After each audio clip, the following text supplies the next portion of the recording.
Magandang gabi, Philippine Air Force. Alamin natin ang magiging lagay at taya ng panahon ngayong gabi ng Lunes, 13 July 2026 at para sa mga susunod na mga araw. Sa kasalukuyan, patuloy pa rin nakakaapekto ang southwest monsoon o yung ating hanging habagat dito sa bahagi ng Luzon. Samantala, ang nalalawing bahagi naman ng ating bansa, asahan naman natin ang mga localized thunderstorms. Samantala, ang ating binabantayan na low pressure area kaninang umaga sa labas ng ating Philippine Area of Responsibility ay naging isa nang ganap na tropical depression. Ito yung huling namatan kaninang alas 4 ng hapon sa layong 1,205 kilometers silangan ng Eastern Visayas. Ito ay may lakas ng hangin na 55 kilometers per hour mula sa sentro at pagbugso ng 70 kilometers per hour. Ito ay kumikilos northwestward sa bilis na 10 kilometers per hour. Sa ngayon ay wala itong direktang epekto sa ating bansa.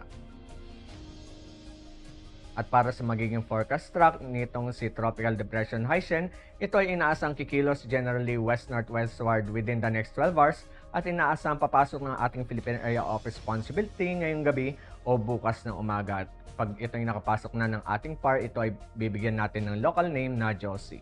Inaasahan din na lalabas ito ng ating Philippine Area of Responsibility pagdating naman ng Miyerkules at inaasahan na maging isa o mag-intensify siya into a tropical storm category within the next 12 hours at posible ring mag-weaken afterwards due to unfavorable environmental conditions. Hindi inaasahan na makaka-apekto ito sa ating weather at sea conditions sa mga susunod na mga araw.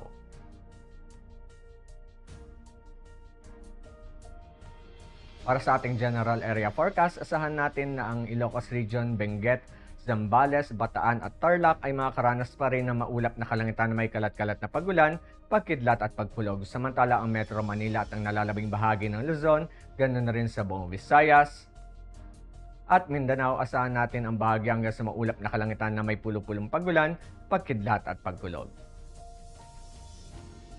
Para naman sa mga susunod na araw sa mga piling lugar dito sa ating bansa, dito sa Metro Manila, Cavite, Lipa,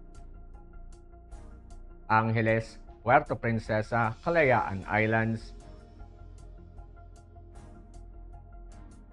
Mactan, Zamboanga at Davao. Asahan natin na sa darating na Miyerkules hanggang Biyernes, makakaranas tayo ng bahagi hanggang sa maulap na kalangitan na may pulo-pulong pag-ulan, pagkidlat at pagkulog. Ang haring araw ay lumubog o lulubog ng 06:30 PM at ito naman ay sisikat bukas ng 05:34 AM. At para sa ating moon illumination, 2% decreasing. At para manatiling updated sa lagay at taya ng panahon, i-follow lamang ang Air Force Weather Center sa aming mga official social media accounts. Yan lamang pong latest update mula sa ating lagay ng panahon. Sa ngalan ng aming commanding officer na si Colonel Hermelino T. Calubiran Jr., Philippine Air Force General Staff Corps. Ako po si Staff Sergeant Salce Puedes, Philippine Air Force Weather Broadcaster ng Air Force Weather Center. Muli magandang gabi, Philippine Air Force.